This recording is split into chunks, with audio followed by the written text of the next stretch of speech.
41 42 አካባቢ ህፃናትን በሁለት ቀን መስራት ማለት ቀላል ነገር አይደለም እና አምቦ ሆስፒታልም በቂ ባይሆንም እንደማመስገኛም ቢሆን ያዘጋጀው ስጦታ አለ። ያው ብቻ ብዙ ነገሮች አሳልፈን እዚህ ደረጃ ደርሰናል። ዶክተርንም እንኳን ደስ አለ፣ ሁላችሁም እንኳን ደስ አላችሁ ማለት ፈልጋለሁ። ከዚህ በተጨማሪም ያው እንግዲህ እኛ መጀመሪያ ስናስበው ይህን ነገር ለማድረግ ይሄ ሁሉ ኬዝ ይኖራል ብለን አላስብንም። ወደ 400 ምናምን እንደተባለ 430 አካባቢ ስክሪን ተደርጎ የተሳካላቸው ተሰርተዋል እና ኬዙ ይሄን ያክል ነው ብለን አላሰብንም። ያው በመጨረሻ ማለት የምፈልገው ዶክተርን እኛ አሁንም ቢሆን ያው እነሱ አንዳንድ ነገር ተናግረዋል ከዚህ በፊት ቡድረጅን ዱበታን ይሩ እሱ ላይ አሁንም ሁለተኛ እድል ተሰጥቶን ይህን ፍሪ ሰርቪስ ለዚህ ህዝብ እኛም ያሁን ከዚህ በላይ ያለን ፖቴንሻል ተጠቅመን ይህ ህዝብ እንዲገለገል እናደርጋለን። ሁለተኛ እድል እንዲሰጠን የሚለውን ነገር እንጠይቃለን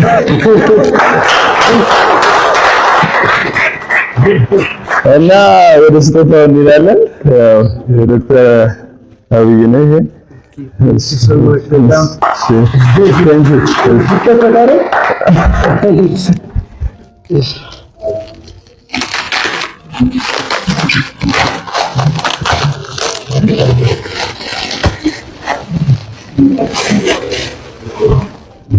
Thank you so much. Thank you so much. Thank you so much.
ሐኪሞች የማይነግሯችሁ ግን በጣም አሰልቺ የሆነውን የሐኪም ስራ ልንገራችሁ። አንድ ታካሚ ሲገባ በሽታውን ሰምቶ መድኃኒት ጽፎ እንደመሸኘት ቀላል አይደለም ስራው። ድንገተኛ ሕክምና ያስፈልገዋል አያስፈልገውም፣ ተኝቶ ይታከም አይታከም፣ ምን ምርመራ ላክለት፣ የትኛው አንቲባዮቲክ ይሻለዋል፣ የቱም ማስታገሻ ቢሰጠው ነው ጉበቱ ኩላሊቱ ማይጎዳው፣ መድኃኒት ሊገዛ ይችላል አይችልም፣ ስለ በሽታው ለቤተሰቡ መንገር አለብኝ የለብኝም።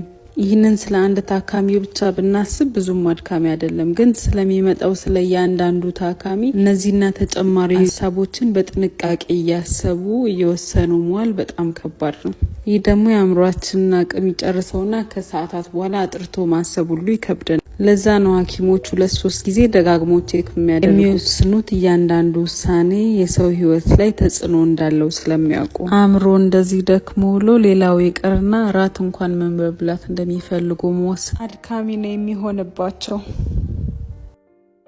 ለምንድን ነው ግን አብዛኛው ማህበረሰብ ሴቶችን ደካማ እንደሆኑ የሚያስበው? የሚገርመኝ የወንዶቹ ሳይሆን ሴቶቹም እንደዛ ማመናችን ነው። ቤተሰቧ ጤናማ ምግብ እንዲበላ ሰርታ ማቅረቧ ነው። ቤቷ አካባቢዋ ንጹህ እንዲሆን መትጋቷ፣ ልጆቿ አካላቸውም አእምሯቸውም ተጠብቆ እንዲያድጉ መንከባከቧ ነው። ቆይ ግን ምን ነው ደካማ ያስባላት? የሰውን ልጅ የመሰለ ነገር 9 ወር በሆዷ መሸከሟ ወይስ ማማጧ? ቤት መጠበቅ እኮ ጥበብ ይጠይቃል። ቤተሰቤ ቁርስ፣ ምሳ፣ እራት ምን በላ? ልጆቼ ምን ተማሩ? በቂ ፍቅር እስከኔ አግኝተዋል ወይ? ከማን ጋር ዋሉ? ያለ ጥበብና ጥንካሬ ምንም የሚሆን ነገር የለም። ይህንን የሚያደርጉ እናቶቻችን ደካማ ከሆኑ እነዚህን ነገሮች የማያደርጉ ደካማ ያልሆኑ ጠንካራ ሴቶች የሞሉበትን የምዕራባውያንን ማህበረሰብ ልጆቻቸውን ፍሬያቸውን ማየት ቀላል ነው። ወንዶች ጀግና ከመባላቸው ጋር ጥል የለኝም። ደካማ እንደሆነች የሴትን ሞራል መጉዳት ግን ጀግና እንዳትወልድ የወለደችውንም ጀግና እንዲሆን እንዳታሳድግ ለራሷ ያላት አመለካከት እንዲወርድ ያደርጋታል። ዲቦራ የእስራኤል እናት ሆነሽ እስክትነሺ ድረስ ኃያላን በእስራኤል አለቁ አነሱ። ቤታቸውን አክብረው ለሚያስተዳድሩ እናቶች ትልቅ ክብር አለኝ። ሰላም ላንቺ ይሁን።